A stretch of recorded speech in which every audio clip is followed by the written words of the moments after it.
Jewell, we talked about the resiliency that you went through this year and just probably everything that encapsulated really over the last year and going back from the trade. Just what did you learn about yourself, I guess, throughout the whole process? I learned that I could definitely work through chaos. And even in the chaos, I'm actually very calm. I also realized that the more vulnerable I am, the better I am as well. And even, sharing things that are tough to talk about with people, with my life coach, with my family, whoever, is actually a way to kind of work through what's kind of going on in your life. And I think that's what really allowed me to push through and find the joys of basketball again, and life and everything. And coming to the Aces, you have so many people from top to bottom that just care about you as a person. So it really allowed me to embrace that aspect and really reveal my true self. I was catching up on when you did Sue's podcast earlier, and I think you had mentioned that you weren't really sure if Vegas was going to be the destination. You had a couple ideas, but when you got here, you got to be a part of that culture. Just did it seem like it fit in perfectly your mentality and what you wanted to accomplish in basketball? You never really know, when you ask for a trade. It's definitely my situation where you're gonna go, right? Like you're not really in control. I wasn't in control of the decision. And knowing that I got traded here, I mentioned, the first call I got was from Asia, and her just, on FaceTime, we were just yelling, excited to finally be teammates and share, a season together, and just watch each other be great. And so that was the first call, was from Asia. And after that, it was calls from the team, call from Jackie, call from Chelsea, and right away, this embracing of just the excitement that they had for me to be a part of, their squad. And once I finally got here, it's the same thing. It was nothing but love. I felt that from the fans from the first game all the way to the last game. It was just a match made in heaven, honestly.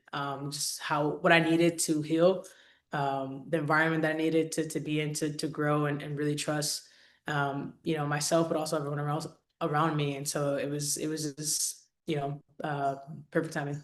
How much did you go into the decision about coming off the bench? How much of that did I guess you say, yeah, I'm all for that idea?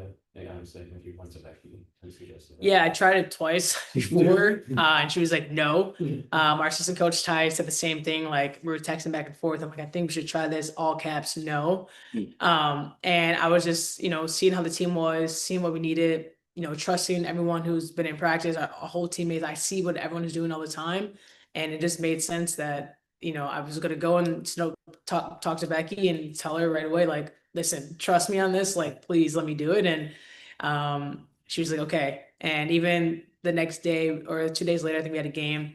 And right before pregame, she walks in, she sticks her head in, she's like, so I'm like, keep it. Like, I'm coming off the bench, it's okay, And no, the trust she had in me to make that decision, but also my teammates too, was really cool. And I just, like I told her, if it didn't work, we go back. But it seemed to work. How much did you weigh that decision of, am I making the right decision as far as, your pedigree and what you've accomplished?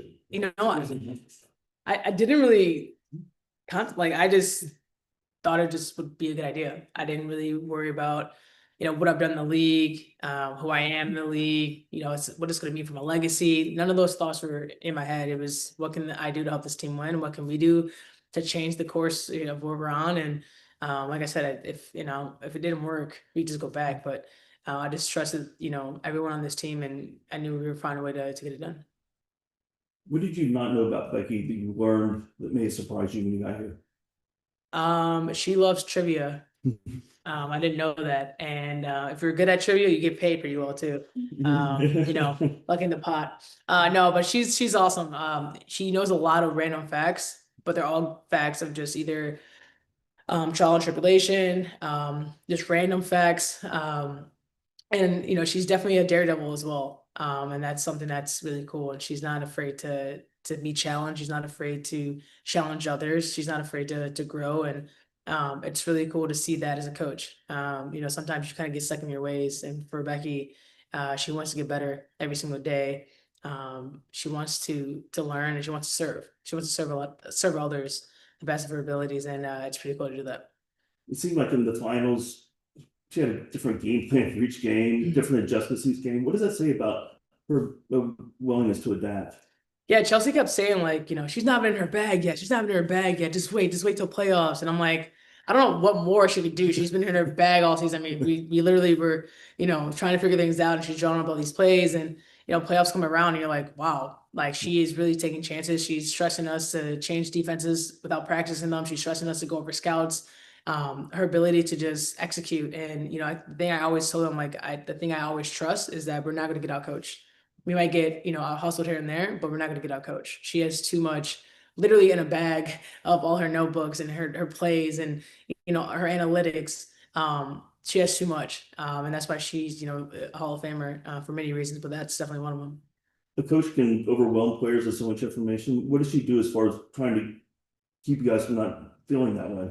Yeah, she keeps things simple. As much as she throws at us, she also keeps it simple. She'll write everything on the board and has all the numbers and the matchups, and we look at the keys, and it's defense, rebound, box out, and it's like we do these things, we win. So as much as she gives us a lot of information, she also makes it simple and goes back to just having fun and playing. All right, we'll hop to Zoom, a couple on Zoom. We'll start with Jackie, then we'll go to Nick. And please have your microphones ready to be unmuted, please. Thank you. Jackie, go ahead. Hi, Jewell. Thanks for taking the time. Just building off the last few questions, what type of innovation do you feel like the Aces have brought to this league now that, we're on the team for a season? I would have to say just, they're fearless. They're not scared to push the needle of what players need. They're very vocal and how they want the league to look from our ownership as well. I think Mark does a great job of standing up for us as players and standing up for what he believes in, as well as every single person in this organization. The things that we do here is not for the banners, not for the trophies, not for the accolades. It's literally for the people. They put people first, and that's really hard to do when you're trying to run a business as well. But it's always business first or people first. And the first thing that when I got here and hugged Mark, he's like, welcome to the family. That's something that you don't always necessarily hear from an owner. From day one, we really don't meet him. We don't really know him that well. But that's how they think here. And you definitely see that. And also just another one here about Becky. I mean, I just wanted your thoughts on Stephen A. Smith. He made some comments saying that Becky deserves to be a coach in the NBA. And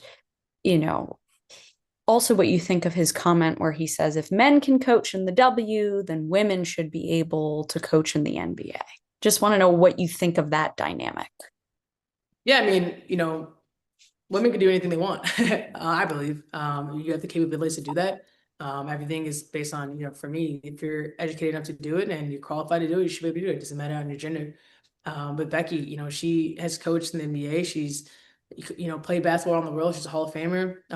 If you know the game, you know the game. And obviously, selfishly, we obviously want her to be here in the Aces, right? But if there's other opportunities for women to coach in the NBA, why not?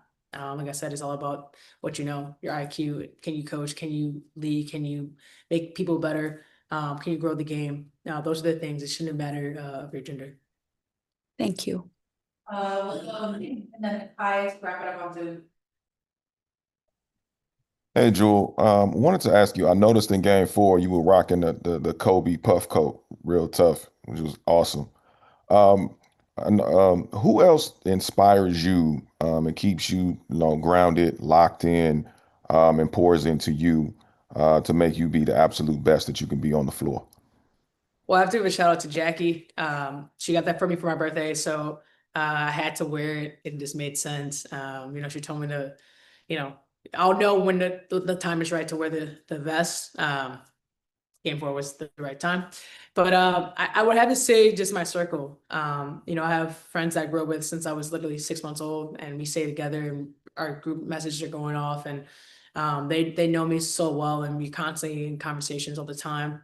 As well as just my family. I keep a really small circle on purpose because I want people who knew me before, know my tendencies, know things that other people don't, to remind me who I am, every day. So you need reminders. Doesn't matter how great you are, you need reminders from people who really love you and know you. And so I would have to say my family, my friends, for sure. Without them, I would not be here. A lot of times I'm playing for them.